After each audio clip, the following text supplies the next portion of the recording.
The Kiwanis Foundation of Canada is pleased to bring you this presentation in our Kiwanis Post-Pandemic Education Series. We call it Kiwanis PPE. In this video, we'll be putting the fun into virtual fundraising. Since 1915, when Kiwanis first began, fundraising has been a vital and integral piece of our club makeup. If service is what we do, then fundraising is often how we do it. Scholarships, school-based programs, and SLP all require fundraising support. Over the years, we've honed our fundraising skills, first developing and then fine-tuning auctions, bingos, and gala events. We've sold everything from peanuts, pancakes, and sausage on a bun to Christmas trees, campsites, and dinner for two tickets anywhere in the world. Like everything that Kiwanians set their minds to, we've become quite good at it. Then the pandemic struck, and many of our venerable projects ground to a halt. Sadly, the need for our fundraising support has only intensified. That means that we've got to look for new ways to do what we've done to continue to serve the children of the world. The good news is that Kiwanians excel at seeing life as a cup that's half full, at making lemonade out of lemons. We're going to look at a number of successful virtual fundraising projects and meet the Kiwanians who make them happen. These are all projects that you can easily do in your club. All they take is a little imagination, passion, and willingness to try something new. Hello, my name is Anna Wu, and I am from the California, Nevada, Hawaii district of Kiwanis International. Like many nonprofits, our district has really embraced virtual fundraising and has had some truly fun and profitable fundraisers. I hope I can share some of them with you today. If successfully planned and executed, virtual events offer several benefits in comparison to in-person events, and they can yield the same or even better results. Some key advantages of virtual events include reducing the cost by avoiding large venue rentals and food and beverage expenses, flexibility in involving speakers, entertainers, and guests no matter where they are, the ability to collect accurate data for planning your event as well as afterwards to follow up with participants. And lastly, it has greatly expanded audiences as there's no limit to capacity, so the exposure for your sponsors are even larger. Now that we know the advantages to planning a virtual event, let's talk about the 4 steps to planning one. Step number 1, decide what kind of events you want to plan. Pick a virtual event that you know your members will enjoy. Think about your audience and what engages them. Some ideas of popular events with other Kiwanis Club include virtual wine tasting, virtual galas, painting and crafting night, cooking classes, walkathons, virtual auctions, and virtual poker tournaments. And of course, entertainment nights like comedy and magic shows. These are just some of the ideas because the possibilities are endless. Whatever event your Kiwanis Club was known for before can also be modified into a virtual event. Step number 2 is creating a way for people to sign up for your event. I always like to recommend a Google form. It's simple and easy to use. You'll be able to collect all the attendees' contact information. If there's supply kits or goodie bags that need to be mailed out for your event, you'll be able to put the options right there on the Google form. This is also a great way to collect contact information to follow up with all the participants. Other great way is to create a registration page right on your club's website, or using an event ticketing service that can help you collect payments as well, like Eventbrite or Facebook events. Step 3 is to publicize your event. Make a flyer with all the information on there, including the cost for the event, how to sign up, if supplies will be mailed out or require pickup. For a virtual event, the internet is your friend. Use social media, emails, and talk about it at your virtual meetings online. Step 4 is to execute the event. Be sure to send out the Zoom link and all necessary information prior to your event. Have a timeline for your event and know when it's time for each speaker or presenter to speak. If there are a lot of moving parts for your event, I suggest having a dress rehearsal prior to your event. Portions of your event can even be pre-recorded to make sure you stay within your time limit. For presenters that can't be there on the day of, this is especially helpful. Virtual events really do offer a lot of flexibility, so be creative in who you invite and who you have speak. Even if portions of your event are pre-recorded, make sure the whole event is not. It is important for the event to be interactive so you engage your audience and that they feel like they are part of the event rather than just listening to your event. So there you have it, the 4 steps to planning a virtual fundraiser. Now you can take this information back to your club. Please consider putting together a committee within your club. Just like any event, it is more fun and much easier to plan with more people. Assign different tasks to different members, and together I'm sure you'll be able to plan a fun and engaging and profitable event.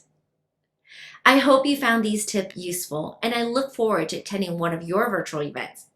Like I said earlier, with virtual event, location is not a limitation. So from Los Angeles, California, I wish you good luck and happy fundraising. Thanks, Anna. So what about your existing events?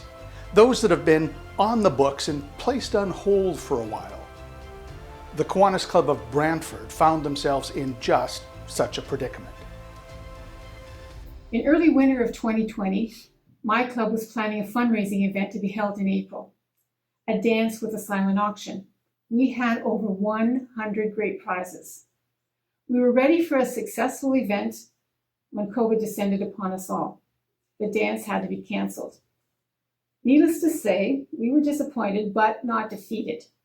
Challenges have a way of fostering creativity, and it was not long before a new Kiwanis Club of Brantford fundraising idea was born.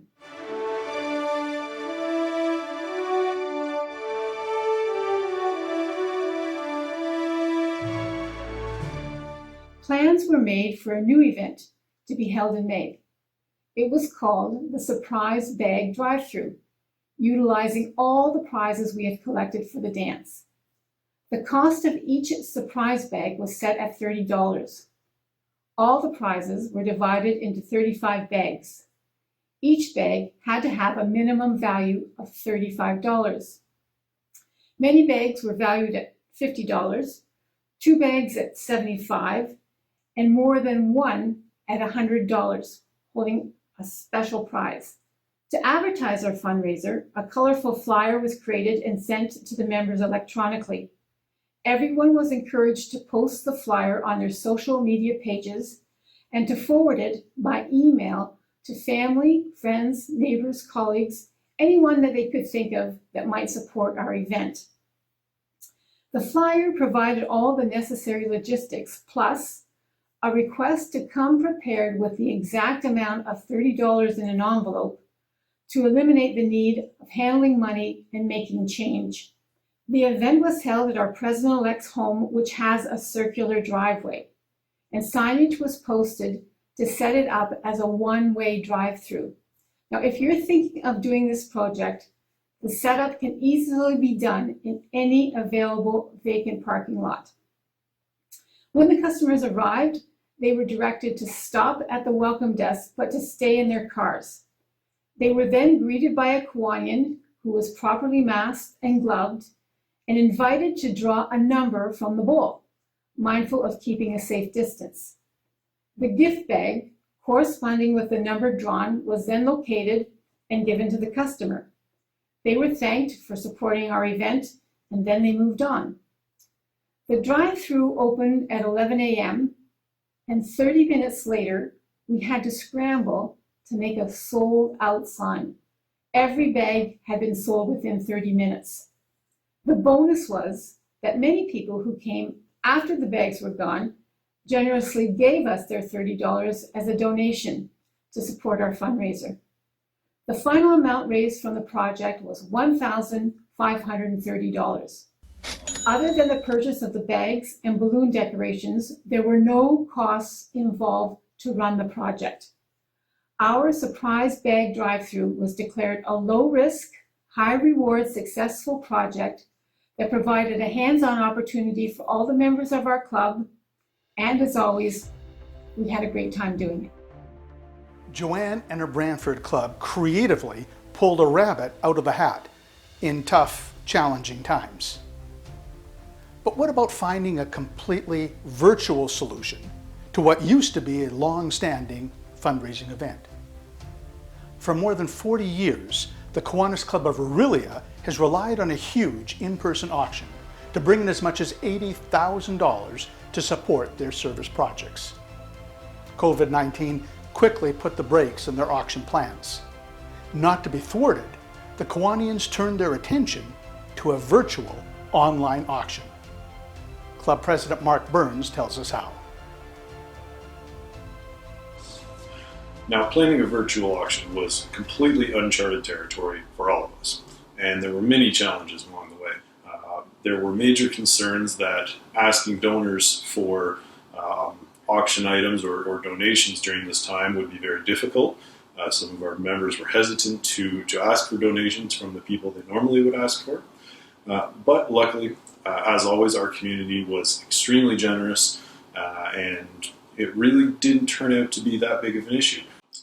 After some initial research, we found a local business that runs online estate auctions and formed a partnership so that we could offer a virtual auction. After what seemed like an endless amount of Zoom meetings and email chains, our auction planning was well underway. Donations began to come in, advertisements were distributed, and more virtual meetings were held. On November 7th, our virtual auction was launched. It ran until the 12th, finishing with an exciting showdown during the last few hours, where there were certainly a few hiccups along the way. Our first ever virtual auction was a huge success. In the end, the auction raised just over $50,000 for the club. Well, I certainly hope that this year we can return to an in-person auction. I'm very proud of what our club was able to accomplish. And as it is often said in our club, it's amazing what you can achieve when you don't care who gets the credit. When confronted with new challenges and change, it's easy to feel down. Steve Siemens reminds us that fundraising begins with fun. One of the challenges that the pandemic has presented to us and COVID has presented to us, it has hampered our in-person meeting and our fundraisers. We've had to become very creative in raising funds because the bottom line is, if we don't raise funds, we don't have any money to give away. And so I want to just suggest three things that are creative when it comes to fundraising. But I also want to begin by just reminding you that fundraising starts with F-U-N. Keep it fun. Make it fun. And I've always enjoyed raising funds. Our club gave every member a box. They were to fill the box and wrap it the way they wanted to wrap it. It could be beautifully wrapped or it could be ugly. It didn't make any difference. And then we had an auction, an online auction for box number 4 or box number 7 or box 21. Didn't make any difference. And we sold those boxes. We had a safe place for them to come, drive their car in, pick up the box that they bought, give us the money for it, and that little project raised $1,500. It was for a life of a child or something that we could do for a child, and so I was willing to bid on that box and make it fun.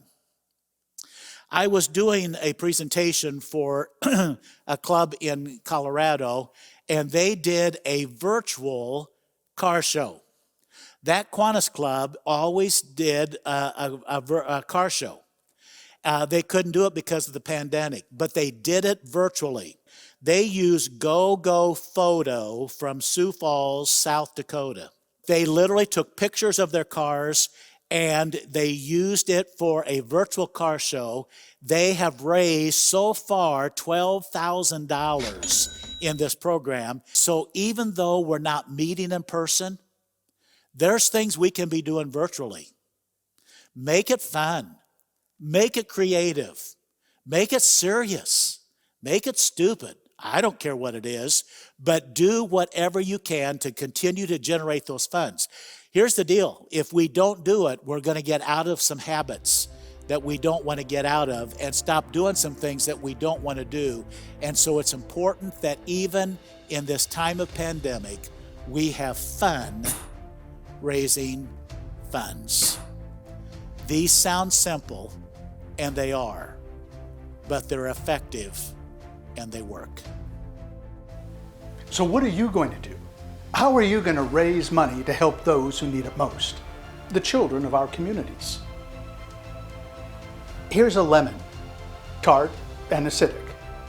And here's some lemonade, sweet and refreshing. It's made with a spoonful of sugar and a touch of Kiwanis creativity. Cheers.